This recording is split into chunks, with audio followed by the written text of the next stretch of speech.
Hey guys, this is Ashish and welcome back to the channel और welcome to part 2 of our servicing video.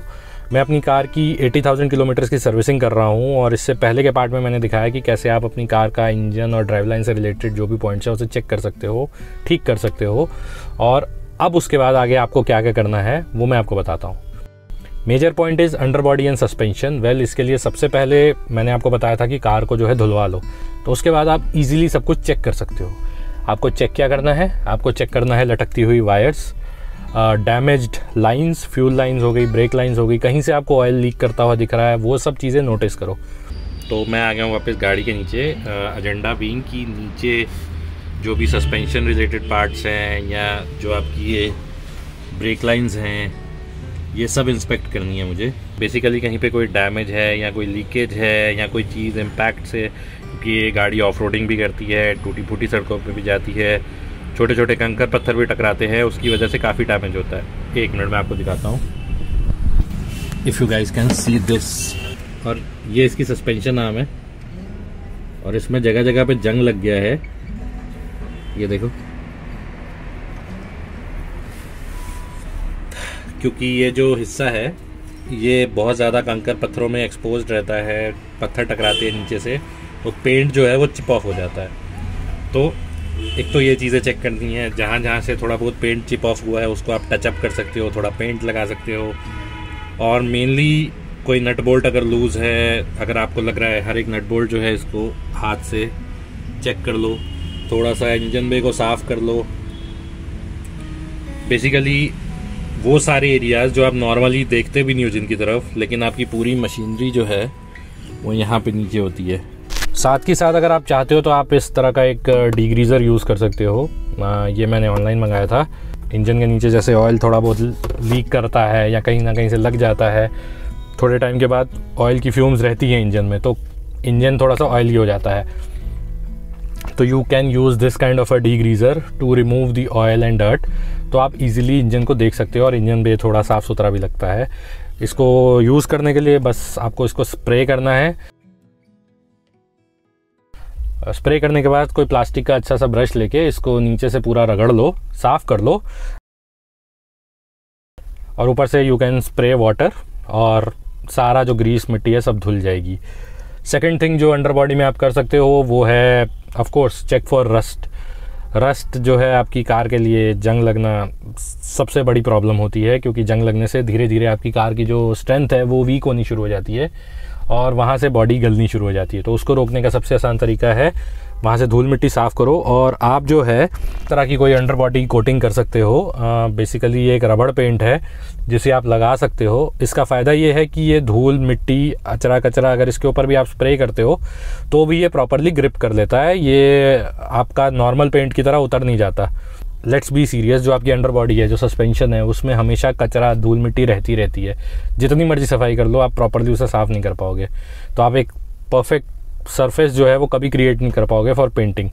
तो इस तरह का जो पेंट है दिस कैन हेल्प यू कि अगर थोड़ी बहुत मिट्टी वगैरह लगी हुई हुई है तो इट डजेंट मैटर, ये उसके ऊपर एक कोटिंग क्रिएट कर देगा रबड़ की, ताकि आगे फर्दर जंग ना लगे। इलेक्ट्रिकल्स में the most important thing is battery. Generally थोड़ा टाइम चलने के बाद बैटरी के जो टर्मिनल्स हैं उनमें करोजन होना शुरू हो जाता है।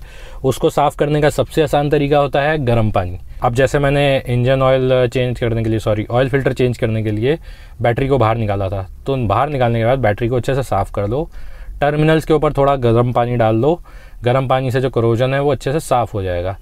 बैटरी वाटर का लेवल चेक कर लो और इसको जो है वापस फिट कर दो।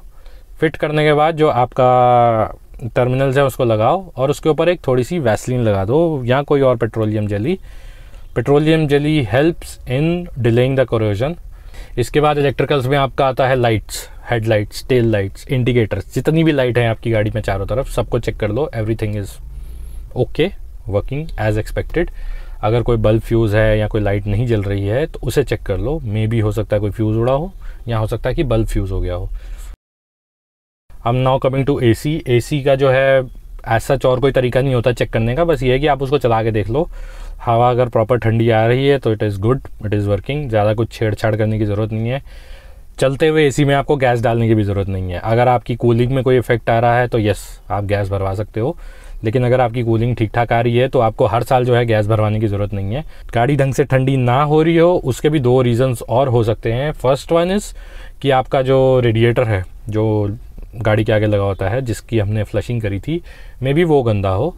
तो जब आप गाड़ी धुलवाओ तो रेडिएटर के ऊपर भी पानी डलवा लो अच्छे से, तो ऊपर लगी हुई जितनी मिट्टी है वो सब साफ़ हो जाएगी। सेकेंड इज़ अंदर लगा हुआ HVAC पार्टिकल फ़िल्टर। तो कोई भी गाड़ी हो जनरली उसके AC का जो कैबिन फ़िल्टर जो होता है, जो पार्टिकल फ़िल्टर होता है, वो गाड़ी के ग्लव कंपार्टमेंट के पीछे होता है। Kindly ignore the miss. तो जैसे स्कॉर्पियो का जो है वो यहाँ पे है, तो उसको खोलने के लिए हमें ये जो ग्लव कंपार्टमेंट है उसको नीचे करना पड़ेगा। तो आप जो है पीछे ब्लोअर असेंबली तक पहुंच सकते हो। It's very easy. Blower assembly पे पहुंचने के बाद जस्ट स्लाइड करके ये जो पार्ट है ये बाहर आ जाता है, और उसके बाद जो है आप पार्टिकल फिल्टर जो है उसको खींच के बाहर निकाल सकते हो यहाँ से। एक second, hope you can see, और सी दिस। तो ये धूल मिट्टी देख रहे हो, ये धूल मिट्टी जो है इस फिल्टर को चोक कर देती है। चोक करने की वजह से इसका जो ब्लोअर असेंबली है उसमें हवा प्रॉपर्ली नहीं जाती, जिसकी वजह से AC में से ठंडी हवा बाहर नहीं आती और AC जल्दी ट्रिप करता है, कूलिंग में बहुत इफेक्ट आता है।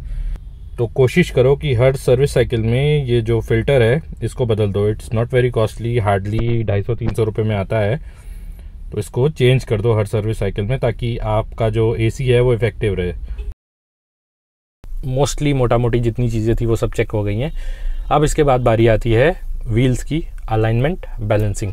अगर आपकी गाड़ी 10-1 हज़ार किलोमीटर चल गई है तो इट्स बेटर दैट आप जो है एक बार जाके गाड़ी की अलाइनमेंट करा दो। अलाइनमेंट इज़ कि आपके जो चारों व्हील्स हैं वो एक प्रॉपर लाइन में अलाइंड हैं। जब आप टर्न लेते हो या जब आप रोड पे सीधा चल रहे होते हो तो they are in line. Balancing is कि आपकी गाड़ी जो है जब वो व्हील जो घूमता है पूरी स्पीड के साथ, तो उसका कोई भी एक एज जो है वो हैवी ना हो बाकी टायर के कंपैरिजन में, वरना देयर विल बी वॉबलिंग। आपका जो हार्डली जो खर्चा है वो 500 रुपये से नीचे में निपट जाएगा, depending on the car, depending on the weight जो लगेगा आपकी बैलेंसिंग में। तो ये थे सारे बेसिक पॉइंट्स जो सर्विस में आपको एड्रेस करने होते हैं, जो मैंने आपको करके बताए हैं। और क्योंकि मैं खुद कर लेता हूँ तो मैं बहुत सारी लेबर कॉस्ट बचा लेता हूँ।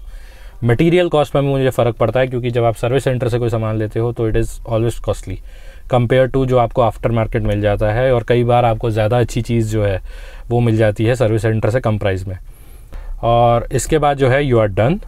और मेरा एक ये एडवाइस है कि अगर आपको गाड़ियों के बारे में कुछ नहीं पता है, मतलब you are blank about the cars, तो एकदम से शुरू करना है इसकी जगह कि सारा काम आप खुद करोगे, एक 2 चीज़ पकड़ के start with the oil change. उसके बाद फिर आप थोड़ा बहुत ब्रेक्स पे देखो क्या है, क्या पार्ट्स हैं, मतलब स्टार्ट विद द बेसिक्स, शुरू वहाँ से करो। बट डोंट एकदम से सारा कुछ खुद खोल के मत बैठ जाओ, आपसे वापस असेंबल नहीं होगा और गड़बड़ हो जाएगी। धीरे धीरे सीखो, और कहीं पे भी आपको डाउट हो रहा है टेक प्रोफेशनल हेल्प। कोई मैकेनिक पकड़ लो या कोई सर्विस सेंटर पकड़ लो जहाँ पे जाके आप थोड़ा बहुत सीख सको। सीखने का मतलब ये नहीं कि आपको ज़रूरी है कि सारा काम खुद करना है। सीखने का मतलब ये है कि आपको बेसिकली अगर कोई दिक्कत आती है रोड के ऊपर तो आप अपने आप को बचा सको, इस सिचुएशन से निकाल के सेफली घर तक पहुंच सको। और इसके बाद आता है major thing, the road test, जो हम लोग ऑलरेडी कर चुके हैं। मैडम को गाड़ी सिखा रहे हैं और गाड़ी का रोड टेस्ट कर रहे हैं। तो this is it guys. I hope आप लोगों को ये वीडियो पसंद आया होगा। तो पसंद आया तो do like, share, subscribe and follow us on Instagram @Ashish Bhati adventures. और अभी बस हम लोग चलते हैं घर की तरफ। हम आपसे मिलते हैं जल्दी अगले वीडियो में। तब तक के लिए कीप ट्रैवलिंग, कीप लिविंग, सी या। चलो चलो चलो चलो चलो चलो प्लीज़ ड्राइवर, हमें घर ले चलो। घर जाना है, खुद चला।